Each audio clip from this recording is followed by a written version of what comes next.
আজকে আমি পালং শাক দিয়ে মাশকালার ডাউল দিয়ে ঘন্ট করছি, তরকারি রান্না করছি। এই যে মাশকালার ডাউল সিদ্ধ দিয়েছি, আর এখানে পালং শাক কেটে রেখেছি, ধুয়ে রেখেছি, কেটে ধুয়ে ভালোভাবে রেখেছি। এই পালং শাক দিয়ে মাশকালার ডাউল দিয়ে একসাথে রান্না করব ঘন্ট।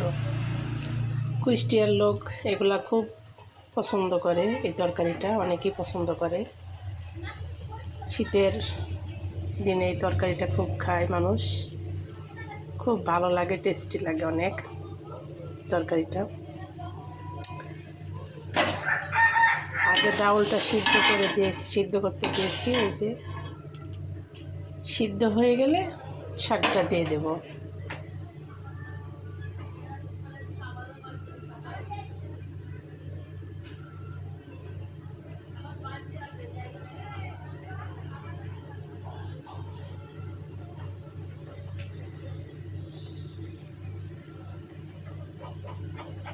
আসসালামু আলাইকুম, সবাই কেমন আছেন?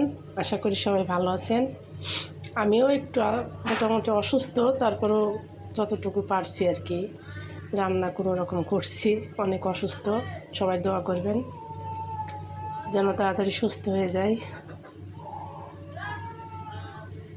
রান্না করে তো খেতে হবে, কি করার। তাই শর্টকাটে এই তরকারিটা রান্না করছি আজকে। এখানে মুরগির মাংস রান্না করা হয়েছে, আগে রাখছিলাম, এখানে রান্না করে রেখে দিয়েছি মুরগির মাংস। এবার শাকটা দিয়ে দিলাম, পালং শাক এটা।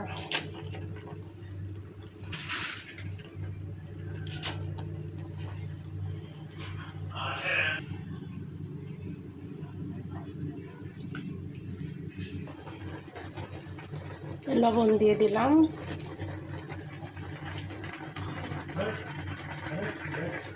একটু হলুদ দিয়ে দিলাম,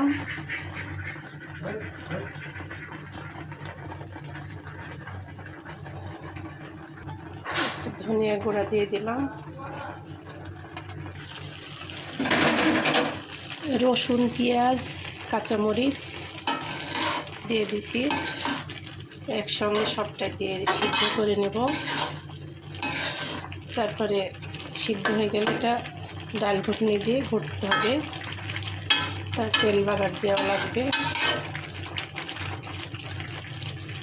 এই শাকটা আমাদের খুব প্রিয়, শীতের দিনে খুব সবার কাছেই পছন্দ। শাকটা এইভাবে রান্না করে খায় আর কি সবাই এই শীতের দিনে।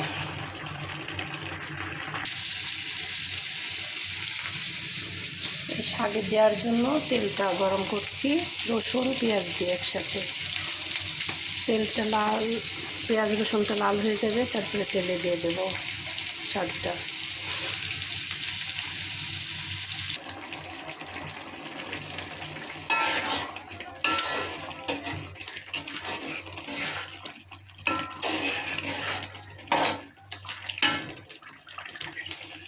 হয়ে গেল পালং শাক রান্না। এভাবে খেয়ে দেখবেন, অনেক টেস্টি এটা, এই খাবারটা। এভাবে শাকটা ঠান্ডা হলে তো আরও মজা লাগে। এই পালং শাকটা এভাবে খেয়ে দেখবেন। সবাই ভালো থাকবেন, আল্লাহ হাফেজ।